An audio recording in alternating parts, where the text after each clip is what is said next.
Yeah, so apparently it was operator error. I take that back. Good to be here this morning. We have, as you can see, once again, we have name tags on many of the seats. We have shifted some of those around as we get ever-changing groups of people that are coming. We have several that are with us this week that have not been with us in the previous weeks. Some who are visiting with us. Really grateful that you are back and here with us. These are visitors who have been with us many times, but certainly glad to have them back with us as well. Very thankful that we had plenty of room, and we will continue to rearrange and make the arrangements. So we hope that everybody that's here this week will be able to return again next week. If you can, very helpful to either, if you don't have my email address or my phone number, ask me for that. If you shoot me an email or a text, we can actually get your name on a seat too, and that way we know where you're sitting as we make arrangements, because we would like for everybody to come back again. As was mentioned, we had a pretty full crowd this morning at the 9 o'clock service outside. About 5 that had not been coming out before that we got to see this morning, and that was a special blessing as well. This morning we're going to be talking about running as Christians. I want you to turn, if you would, to 2 Timothy chapter 2. 2 Timothy chapter 2, and in just a moment we're going to read a portion of that and take our lesson from that particular text this morning. As we think about running, this letter starts off, Paul writes to Timothy and writes to him as Timothy is a preacher. And so some of the advice that he gives Timothy is pretty specific to that. But in addition to that, he gives some instructions that he addresses a little bit later, even in this chapter, to say anyone. He wants Timothy to understand that these instructions are not just for a preacher, though he does tell Timothy some very special things like making sure he's diligent to prove himself a workman who needs not to be ashamed, rightly dividing the word of truth. So as a preacher, he's telling Timothy, you need to understand the word and what to do with the word. And we would all hopefully gain a knowledge to do that as we progress in life anyway. But that was pretty specific to Timothy. The other things that he says to Timothy, he says, here's what I need you to do. I need you to take the things that you've seen in me, the things that you've heard, the things that I'm teaching you. He says, and I need you to teach them to other people who will teach them to other people. So he is setting Timothy up as being instrumental, and all people as being instrumental as to how the word continues to go from generation to generation, from person to person and place to place. He's saying it's our responsibility. If we are one of the ones teaching, then he says, teach people who can also teach. But if we're one of the ones who are being taught, he says, then you need to be taught, and then you need to teach other people who can teach, who can keep passing the word down, generation to generation. And that's what he wants Timothy to do. And after he tells Timothy that, he's going to use 3 different illustrations to give Timothy a picture that will help him to understand his role. And I think that would help any of us understand our role better. God uses pictures a lot of times. He says things, you remember Jesus, even using pictures that would draw great imagery sometimes. Jesus, when he was talking about how it is easy to find fault in other people, he says, that's an easy thing to do. The things that other people do that annoy you are not hard to identify, are they? We can see them pretty easy. But he says, here's what you need to do. He says, get the beam or the log out of your own eye. He wants you to get a visual with that. He says, before you're trying to take the speck out of somebody else's eye. So he says, so imagine you've got this log sticking out of your eye. You got a pair of tweezers in your hand. You're trying to remove a splinter from somebody else. He says, that's backwards thinking. He wants you to get a visual with that. He uses a lot of visuals in the scriptures. Go to the ant, you sluggard. He says, just watch the ant. You can learn some things from the ant. And so to Timothy, he says, consider yourself as a good soldier. He says, I want you to get an image with that. I want you to envision that you're a soldier, which automatically is going to carry certain ideas with it, is it not? If you're a soldier, you're going to be in somebody's services. Some army or some branch of service, he says, if you're a soldier. He says that's important because if you're a soldier, you want to make sure to please the one who's enlisted you, he tells Timothy. He says, so get a picture of a soldier and the nature of what it means to be a soldier, how it is now your responsibility to protect yourself and to help protect others, to come to the defense of, to be able to put on armor. And as he describes in Ephesians chapter 6, when Paul writes to those brethren, not only armor to protect yourself with the sword, which is the word of God, and be ready to wield the sword of God. He said, that's the nature of a spiritual soldier. And then he says, but not only a soldier, he says, also an athlete. He says, Timothy, if you consider yourself an athlete, or you help people get a picture of that they are an athlete, maybe somebody that is running in a race, he says, understand, there's rules. If you're running in a race, there's rules.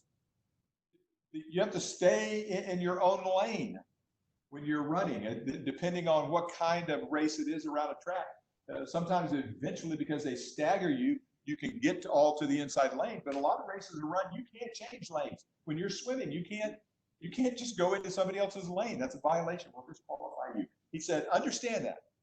There's rules, and if you're going to compete, you have to compete according to the rules. That's the nature of being an athlete. He said, we all understand that.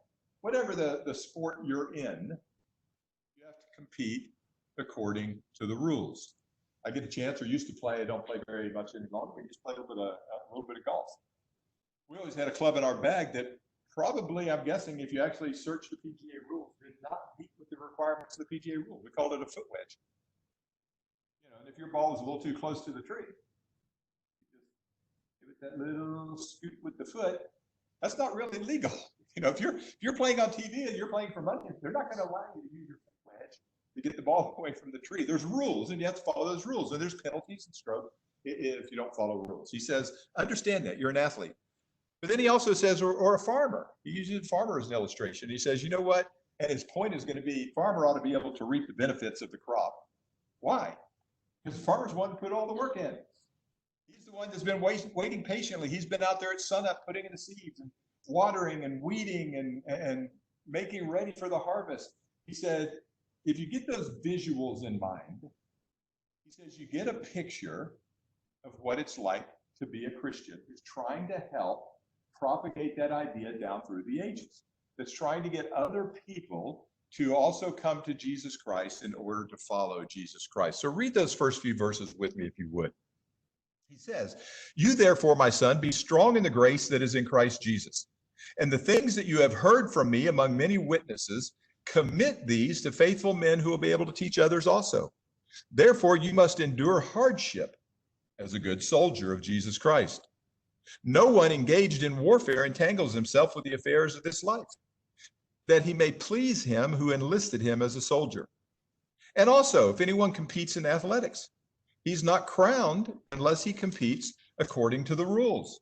The hardworking farmer must be first to partake of the cross. Consider what I say, and may the Lord give you understanding in all things. So he says, get these pictures, because all of these pictures are going to carry some ideas with them. One is a great deal of discipline. Whether you're a farmer, an athlete, or a soldier, there's a lot of discipline involved. Whether you are any of the three of those, there's a lot of work involved. There's a reason that there are only as many world-class athletes as there are. Some because others don't have the talent, but some because the majority of the world's not willing to do what some of those people do in order to achieve those goals. That's a lot of work. It doesn't just happen. The farmer takes a lot of work. I made the remark this morning. I can just imagine me. My grandfather was a farmer in Ohio. I can imagine me talking to my granddad at this point in life and saying, hey, Granddad, man, I understand what you were going through. With my 3 tomato plants and 1 zucchini and my 1 pepper plant, I've spent somewhere maybe 15 minutes a day harvesting and working on the fields. My grandfather would think I was a loon. He was up before the sun came up, and he's working all day until the sun comes down, until the sun goes down, working in the field. The farmer understands what work involves. The soldier understands. He says you have to endure. You have to endure hardship as a soldier, as an athlete, as a farmer. He says there's work involved, and there is in Christianity as well. And so a little bit later down in this letter, he's going to describe the fact that we have this very solid foundation. In verse 19, nevertheless, the solid foundation of God stands, having this seal. He says, understand the foundation of God is absolutely firm and secure. It stands, he says. And we have a seal. We have it's like a stamp right on it. He said, we have that seal right on it. And what that seal is, look what he says. The Lord knows who are his. He says, God knows that. He says, you want to talk about a reassuring seal? God knows every single person that is his. He's never going to lose any of them because he has a lack of knowledge, because he doesn't know what's going on. People may walk away from him.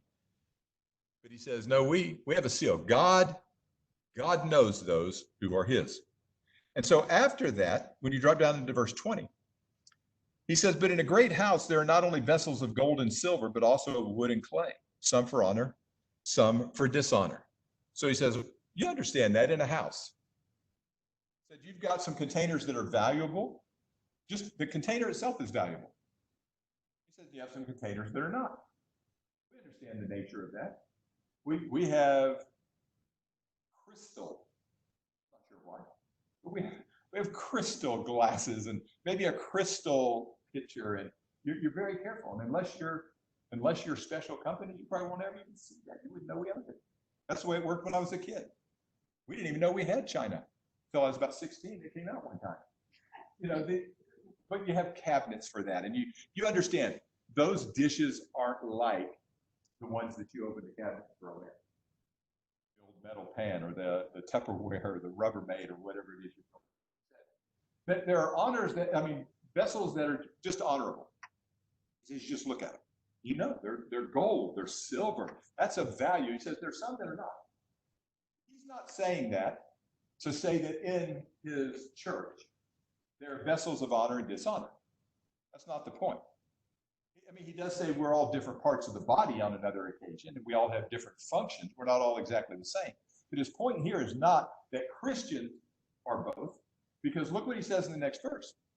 He says, here's what you need to understand. He said, therefore, if anyone cleanses himself from the latter, he will be a vessel for honor, sanctified, useful for the master, prepared for every good work. God said, you know what? I don't care whether you were a wooden vessel or a Tupperware vessel or a gold vessel. That's not the issue with God.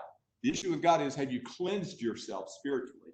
Because if you're cleansed, he says, then you're a vessel of honor and can be used for God. God says, I don't care where you came from. I don't care what your past life was like. None of that matters. If you cleanse yourself and come to God, if I give myself over to God and dedicate myself to God, he says, then I am a vessel of honor and useful to God. That's a great promise from God, a great statement. Every one of us, he says, can be useful. But he says, what'd you have to do? He says, you had to cleanse yourself from that. So he's going to address that with 3 different ways of running following that. That's what we want to look at this morning. He says, first, he says, run from youthful passions. Flee youthful lusts or passions or desires. He said, as quick as you can, turn and run away from them. Those passions, those desires that are just a part of being young. Peter, on an occasion later, said to those he was writing to, he said, we've had enough time for that. To do those things, to run to that kind of excess. He says, that should be behind us. The same as we understand just in a general fact. We understand, you expect people to grow up. You expect your children to grow up. Do they act like kids? Yeah, they act like kids, but you're going to expect them to act more like kids when they are kids. A child who's 18 shouldn't act as much like a child as a child who's 6. We understand that. You expect maturity. He says the same thing happens with us in Christianity. He says, take all those desires, all those wants that children have. I want this, I want this. Remember Finding Nemo? Starts at Captain Nemo. That's way before. Finding. Remember Finding Nemo? Remember were the pelicans or seagulls? Which was that was standing there, and all you could hear was what? Mine, mine, mine. That's a child, isn't it? That's just selfishness. We understand. He says those things that they're limits. The things that can take over self are just without limit. He says you have to run away from those things. It doesn't matter if you're old or not. Those things will get in your way. They'll start to occupy self. Ask yourself, as you're thinking about the things that you want and the things that you desire in this life, do they glorify God? Because that's what's most important. Do they please him? He says, nobody entangles himself in the things of the world. Why? Because he wants to please the one that enlisted him. Are the things that I'm doing pleasing to God? He said they need to be pleasing to God. Do they strengthen my ability to convince somebody else they ought to come to Jesus Christ or not? Or do they weaken that? That's important. Do they strengthen my witness? Do they weaken my witness? He says we have to continually run away from sin. Mark Twain said, there are a lot of ways to beat temptation. And I think I misquoted him this morning, but the actual quote was, there's a lot of ways to beat temptation. He says, the greatest of these is perhaps cowardice. I just like that. Yeah, sometimes you ought not be afraid to say you're afraid. When sin presents itself, he said, put your tail between your legs and run. Sometimes that's the best defense. Run away from those selfish lusts, because he says they will take over our lives. When you go back to verse 19, look what he says. After he talks about the solid foundation, he says, let everyone who names the name of Christ depart from iniquity. He says, you've got to leave that. You have to put that behind. That life, the things that mattered to you before. He talks about in other places in this same chapter, he says, don't wrangle about words. Don't have all that empty chatter, foolish speculations, he calls it. He says we need to make sure that the things we're talking about and the things that we're doing are Christ-centered. So he says, run away from anything that would keep you from God, anything that is selfish. I can tell you, it hasn't improved necessarily in the last hour. I mentioned to the 9 o'clock group. You would think when you turn 66, selfishness would be behind you. I'm just telling you, didn't work that way. I turned 66 this last week. Self is still there.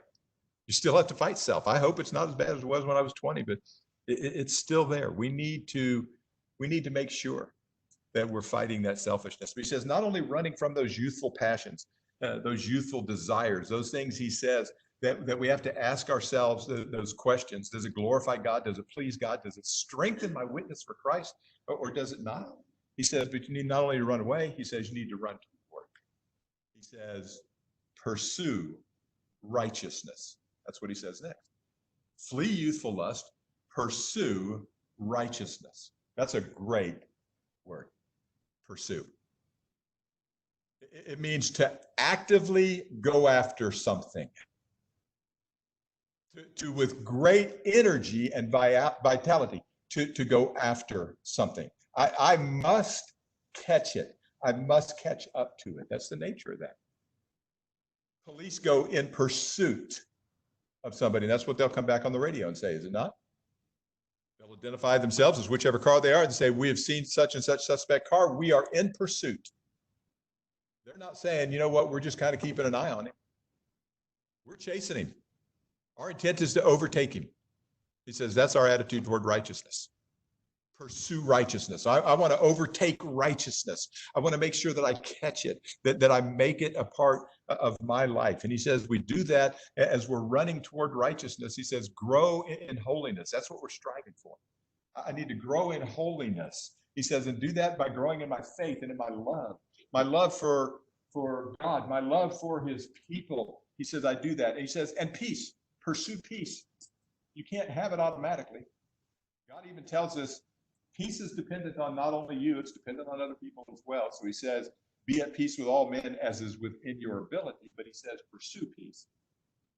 When you have the peace of God, he says, pursue peace with others, because all of it is so that we can have others understand who our God is. He says we need to pursue that. Remember the dating relationship? We talk about that a lot in marriage seminars.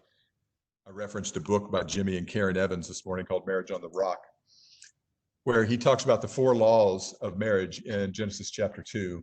And the second law of marriage, which is based on cling to your wife, leave father and mother, cling to your wife. He calls that the law of pursuit.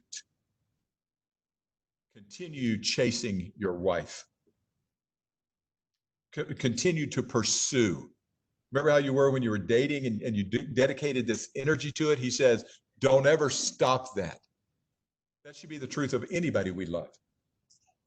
Continue to pursue your wife, your children, your friends, your brethren. Always pursue that relationship so that you can grow in it.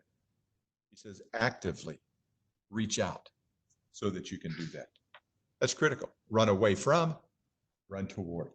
He says both are absolutely necessary. So what am I doing to run toward God and his people? Do I absolutely live inside the Word? I don't know if you watch the minute messages or not. I know some do. This week on Friday, the one Friday was based on a Heinz ketchup commercial. Anticipation. And if you're old enough, you probably remember those commercials where they're trying to get that ketchup out of the bottle and it just won't come. And Carly Simon is singing in the background, Anticipation. And they're shaking that bottle and you're just waiting. And the point of Heinz ketchup was Heinz, thick, rich ketchup. The taste, or excuse me, it's worth the wait. Love that. How excited am I about my God? About my God's word? About God's people? You know what? I am just fired up about getting to be with God's people. Isn't this a great thing to be able to come back together? Are we excited? We're excited in the word. He says, run toward God. And you know if you're running that direction or not. And then he says, thirdly, says running as Christians requires that we run with other Christians. That's what he says next. He says, pursue righteousness. And he follows that up with what? In verse 22, flee youthful lust, pursue righteousness, faith, love, and peace with those who call on the Lord out of a pure heart. Isn't that a great statement? He's saying, you know what? You know what the great thing about knowing about brethren is when you're together like this? He said, these are people who have called on the Lord out of a right heart, pure heart. These are people that love God. Who would you rather spend your time with than people who love God? He says, make sure you're with the right crowd. Make sure you're. So that's important. It's hard. Jesus understood. He understood that it's difficult when you tell people you're going to have to leave some people behind. Maybe friends. Maybe even family, he said. You can't let anybody come between you and God. And that's not easy. He says, but if you spend your time with the wrong crowd, they'll influence you the wrong way. We understand that. My whole life turned around when I changed the people that I was spending my time. That had a dramatic effect on my life. God understands that. Paul wrote to the Corinthian brethren, evil companions corrupt good morals. Paul's just saying, I'm just telling you, here's the way it works. Hang with the wrong people, you'll go the wrong direction. We have friends. We have co-workers. We have fellow students. We have all kinds of people that we associate with, and God expects us to express the love of Christ toward them and to be friendly toward them. He expects all of that. I would tell you, he would say, teach the lost. Pray for everybody. But run with saints. Run with saints. you're looking for the group that needs to occupy the bulk of your time, find a way to make sure it's Christians who are pursuing God, because that's a help. We need each other. We need each other. Rob mentioned in the announcements, it'd be hard to say we're growing stronger. I hope we've grown stronger in some ways. I hope we've continued to build knowledge and have studied, but I can just tell you there's a reason Hebrews chapter 10 talks about how critical it is for brethren to meet together, not to give up on that. They need to continue to meet together. He said, because there's one thing we can do when we're into each other's lives this way that we can't do when we don't see each other. He says, do not forsake the assembling of yourselves together, he says, as is the habit of some. But he says right before that, he says, why? In Hebrews chapter 10, he says that we might stir one another up to love and to good works. I'm like that fire where all the charcoal's burning. You got to stoke it sometimes. I'd like to think that I'm that lone coal. You could just set me out there and I'd just burn.